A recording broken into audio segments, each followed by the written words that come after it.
नमस्कृत्य नरं चैव नरोत्तमं देवीं सरस्वतीं व्यासं ततो जयमुदीरयेत्। ओम नमो भगवते वासुदेवाय। ओम नमः पितामहाय। ओम नमः प्रजापतिभ्यः। ओम नमः कृष्णद्वैपायनाय। ओम नमः सर्वविघ्नविनायकेभ्यः।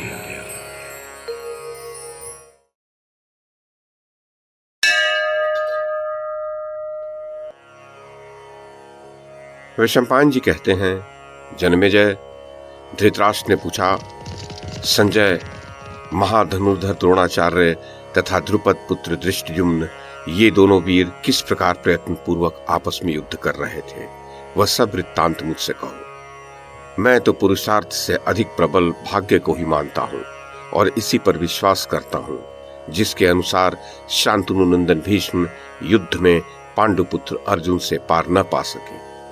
संजय, भीष्म रण क्षेत्र में कुपित हो जाएं तो वे चराचर प्राणियों सहित संपूर्ण लोगों को मार सकते हैं, फिर वे अपने पराक्रम द्वारा युद्ध में पांडु कुमार अर्जुन से क्यों न पार पा सके। संजय ने कहा, राजन, पांडवों को तो इंद्र सहित संपूर्ण देवता भी नहीं जीत सकते। आप इस अत्यंत भयंकर युद्ध का वृत्तांत स्थिर होकर सुनिए। पहले द्रोणाचार्य ने दृष्टिद्युम्न को तीखे बाणों से बींध दिया। तब दृष्टिद्युम्न ने भी हंसकर द्रोण को 90 बाणों से बींध डाला। ये देख द्रोण ने पुनः बाणों की वर्षा करके द्रुपद पुत्र को ढक दिया और उसका प्राणांत करने के लिए द्वितीय काल दंड के समान एक भयंकर बाण हाथ में लिया। उसे धनुष पर चढ़ाते देख सारी सेना में हाहाकार मच गया। महाराज, उस समय वहां पर दृष्टिद्युम्न का अद्भुत पुरुषार्थ मैंने अपनी आंखों देखा। उसने मृत्यु के समान भयंकर उस बाण को आते ही काट दिया। फिर द्रोण के प्राण लेने की इच्छा से उसने बड़े वेग से शक्ति का प्रहार किया। उस शक्ति को द्रोणाचार्य ने हंसते हंसते काट दिया और उसके 3 टुकड़े कर डाले। ये देख उसने पुनः 5 बाणों से द्रोण को आहत किया। तब द्रोण ने द्रुपद कुमार का धनुष काट दिया। फिर सारथी को रथ से मार गिराया और उसके चारों अश्वों को भी मार डाला। सारथी और अश्वों के मर जाने से जब वह रथहीन हो गया तो हाथ में गदा लेकर रण में कूद पड़ा और अपना पौलुष दिखाने लगा। उसी समय द्रोण ने एक अद्भुत काम किया।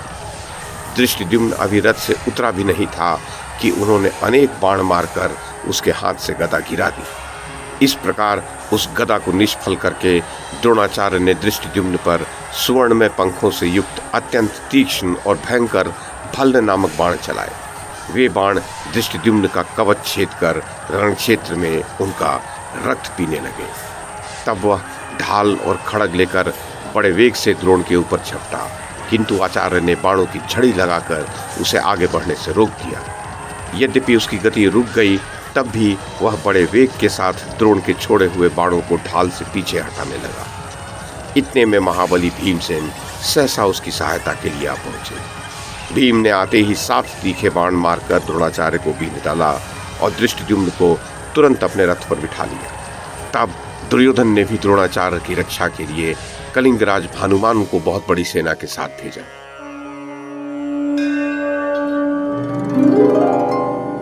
वैशंपायन जी कहते हैं, जन्मेजय, धृतराष्ट्र ने पूछा, संजय, दुर्योधन की आज्ञा पाकर सेनापति कलिंगराज ने अद्भुत पराक्रमी महाबली भीमसेन के साथ किस प्रकार युद्ध किया। वीरवर भीमसेन जब गदा हाथ में लेकर विचरते हैं तब दंडधारी यमराज के समान जान पड़ते हैं। उनके साथ समरांगण में सेना सहित कलिंगराज ने किस प्रकार युद्ध किया। संजय ने कहा, महाराज, आपके पुत्र की आज्ञा के अनुसार कलिंगों की वह महती सेना निषाद पुत्र केतुमान के साथ भीमसेन के ऊपर चढ़ गई। द्रोणाचार्य तो विराट और द्रुपद के सामने जा डटे और दृष्टिद्युम्न राजा युधिष्ठिर की सहायता के लिए चला गया। तदनंतर भीमसेन और कलिंगों में महाभयानक रोमांचकारी युद्ध छिड़ गया। राजन, उस समय सब योद्धाओं ने छिन्न भिन्न होकर परस्पर एक दूसरे को खींचते हुए वहां की सारी भूमि को अपनी रक्त रंजित लाशों से पाट दिया। वह भूमि खरगोश के रक्त की भांति लाल दिखाई देने लगी। परम दुर्जय शूर सैनिक विपक्षी को मार डालने की अभिलाषा लेकर अपने और पराये को भी जान नहीं पाते थे। बहुधा अपने ही पक्ष के सैनिक अपने ही योद्धाओं को मारने के लिए पकड़ लेते थे। महाराज, भीमसेन अपने ही बाहुबल के भरोसे धनुष टंकारते हुए कलिंगराज के साथ युद्ध करने लगे। कलिंगराज का एक पुत्र था, उसका नाम था शक्रदेव। उसने अनेक बाणों का प्रहार कर भीमसेन के अश्वों को मार डाला। भीमसेन बिना रथ के हो गए। ये देखकर उसने भीषण आक्रमण किया और उन पर वर्षा काल के मेघ की भांति बाणों की झड़ी लगा दी। तब भीम ने उसके ऊपर एक लोहे की गदा फेंकी। उस गदा की चोट खाकर वह सारथी के साथ ही भूमि पर लुढ़क गया। अपने पुत्र को मरते देख कलिंगराज ने सहस्त्रों रथियों की सेना लेकर भीम को चारों ओर से घेर लिया। भीम ने वह गदा फेंककर हाथों में ढाल और खड़ग ले ली। ये देख कलिंगराज क्रोध में भर गया और उसने भीमसेन के प्राण लेने की इच्छा से उन पर एक सर्प के समान विषैला बाण छोड़ा। भीमसेन ने अपने खड़ग से उस तीखे बाण के 2 टुकड़े कर दिए और उसकी सेना को भयभीत करते हुए उच्च स्वर से हर्षनाद किया। फिर तो कलिंगराज के क्रोध की सीमा न रही। उसने पत्थर पर रगड़कर तीखे किए हुए 14 तोमर भीमसेन के ऊपर फेंके। भीमसेन ने खड़ग से तुरंत उनके टुकड़े टुकड़े कर दिए और फिर भानुमान पर धावा किया। भानुमान ने बाणों की वर्षा से भीमसेन को ठग दिया और उच्च स्वर से सिंहनाद किया। भीमसेन भी उच्च स्वर से सिंह के समान दहाड़ने लगे। उनका विकट नाद सुनकर कलिंग सेना बहुत भयभीत हो गई। उसने समझ लिया कि भीमसेन कोई साधारण मनुष्य नहीं है, देवता है। इतने में भीमसेन पुनः भयंकर सिंहनाद करके हाथ में खड़ग ले अपने रथ से कूद पड़े और भानुमान के गज के दोनों दांत पकड़कर उसके मस्तक पर चढ़ गए। उन्हें चढ़ते देख भानुमान ने शक्ति का प्रहार किया, पर भीमसेन ने अपने खड़ग से उसके 2 टुकड़े कर दिए और भानुमान की कमर में खड़ग का एक ऐसा हाथ मारा कि उसके 2 टुकड़े हो गए। फिर भीमसेन ने उसी खड़ग से उस गज के कंधे पर भी प्रहार किया। कंधा कट जाने से गज चिघाड़ता हुआ भूमि पर गिर पड़ा। साथ ही भीमसेन भी कूदकर खड़ग लिए पृथ्वी पर खड़े हो गए। अब वे बड़े बड़े गजों को मारते गिराते चारों ओर घूमने लगे। वे गज सवारों की सेना में घुस जाते और तीव्र धार वाली खड़ग से उनके शरीर तथा मस्तक काट डालते। महाराज, भीमसेन उस समय पैदल और अकेले थे। तब भी क्रोध में भरे हुए प्रलयकालीन यमराज के समान वे शत्रुओं का भय बढ़ा रहे थे। युद्ध भूमि में विचरते समय उन्होंने खड़ग युद्ध के भ्रांत, आविद, उत्भ्रांत, आप्लुत, प्रसृत, प्लुत, संपात तथा समुदीर्ण आदि बहुत से पैतरे दिखाए। अर्थात कभी मंडलाकार चक्कर लगाते, कभी धक्के सहते हुए सब ओर घूमते, कभी ऊंचाई से चलते, कभी कूदकर आगे बढ़ते, कभी सब दिशाओं में समान गति से अग्रसर होते, कभी एक ही दिशा में बढ़ते जाते, कभी किसी पर बड़े वेग से धावा करते और कभी सबके ऊपर एक ही साथ चढ़ाई कर देते। वे कूदकर रथों पर पहुंच जाते और कितने ही रथियों के मस्तक खड़ग से काटकर रथ की ध्वजा के साथ ही भूमि पर गिरा देते थे। राजन, हम लोगों ने वहां देखा बहुत से तोमर और महावतों के मस्तक कटकर गिरे हैं। गजों की पीठों पर बिछी हुई विचित्र विचित्र झूले पड़ी हुई हैं।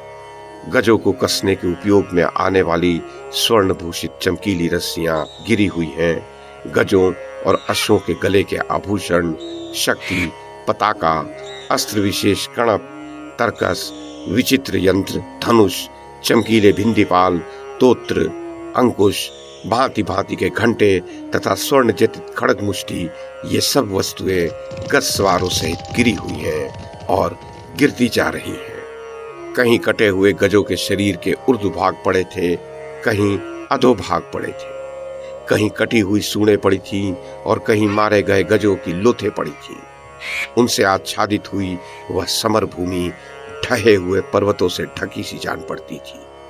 उस महासमर में अश्वों की लगाम, जोत, सुवर्ण मंडित चमकीली रस्सियां, पीठ पर कसी जाने वाली गद्दियां, प्रास, बहुमूल रिश्तियां, कवच, ढाल तथा भांति भांति के विचित्र आस्तरण इधर उधर बिखरे दिखाई देने लगे। भीमसेन ने बहुत से प्रासों, विचित्र यंत्रों और चमकीले शस्त्रों से वहां की भूमि को पाट दिया, जिससे वो चितकबरे पुष्पों से आच्छादित सी प्रतीत होने लगी। महाबली पांडुनंदन भीम उछलकर कितने ही रथियों के पास पहुंच जाते और उन्हें पकड़कर ध्वजों सहित खड़ग से काट गिराते। वे बार बार उछलते, संपूर्ण दिशाओं में दौड़ते और युद्ध के विचित्र पैतरे दिखाते हुए रणभूमि में विचरते थे। यशस्वी भीमसेन का वह पराक्रम देखकर लोगों को बड़ा आश्चर्य होता था। उन्होंने कितने ही योद्धाओं को पैरों से कुचलकर मार डाला, कितनों को ऊपर उछालकर पटक दिया, कितनों को खड़ग से काट दिया, दूसरे कितने ही योद्धाओं को अपनी भीषण गर्जना से भयभीत कर दिया और कितनों को अपने महान वेग से पृथ्वी पर दे मारा। कितनों ही ने तो उन्हें देखते ही भय के मारे प्राण त्याग दिए।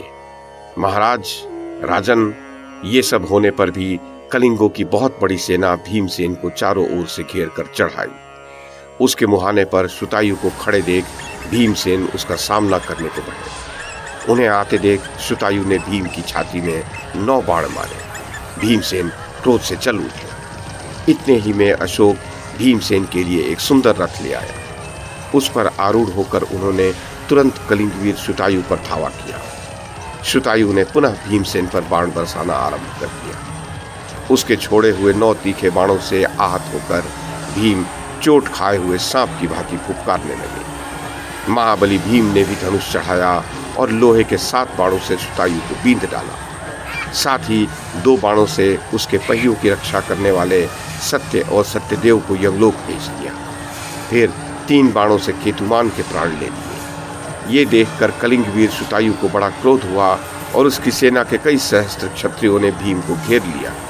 फिर तो चारों ओर से भीमसेन पर शक्ति, गदा, खड़ग, तोमर, दृष्टि और परशुओं की वर्षा होने लगी। भीमसेन अस्त्र शस्त्रों की वर्षा का निवारण करके हाथ में गदा ले बड़े वेग से कलिंग सेना पर पिल पड़े और 700 योद्धाओं को यमराज के घर भेज दिया। उसके पश्चात पुनः 2 सहस्र कलिंग वीरों को उन्होंने मृत्यु के घाट उतार दिया। भीमसेन का वह पराक्रम अद्भुत था। इसी प्रकार वे बारंबार कलिंगों का संहार करने लगे।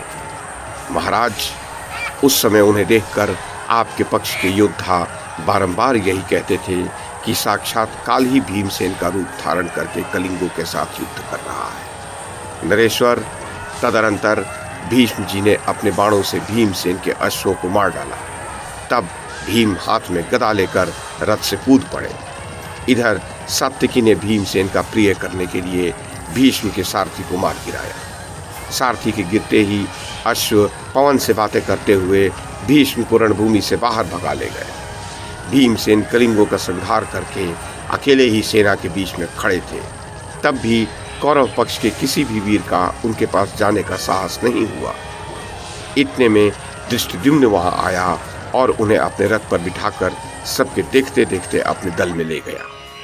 भीमसेन पांचाल और मत्स्य देशीय वीरों से मिले। सात्विकी ने भीमसेन की प्रशंसा करते हुए कहा, बड़े सौभाग्य की बात है जो आपने कलिंग राज भानुमान, राजकुमार केतुमान, शक्रदेव तथा अन्य बहुत से कलिंग वीरों का संहार किया। कलिंग सेना का व्यूह बहुत बड़ा था। उसमें असंख्य गज, अश्व और रथ थे और बड़े बड़े धीर वीर उसकी रक्षा करते थे, परंतु आपने अकेले ही अपने बाहुबल से उन सब का नाश कर दिया। भारत, इतना कहकर सात्विकी ने भीमसेन को छाती से लगा लिया और उन्हें अपने रथ में बैठाकर उनका साहस बढ़ाता हुआ वह पुनः कौरव वीरों का संहार करने लगा।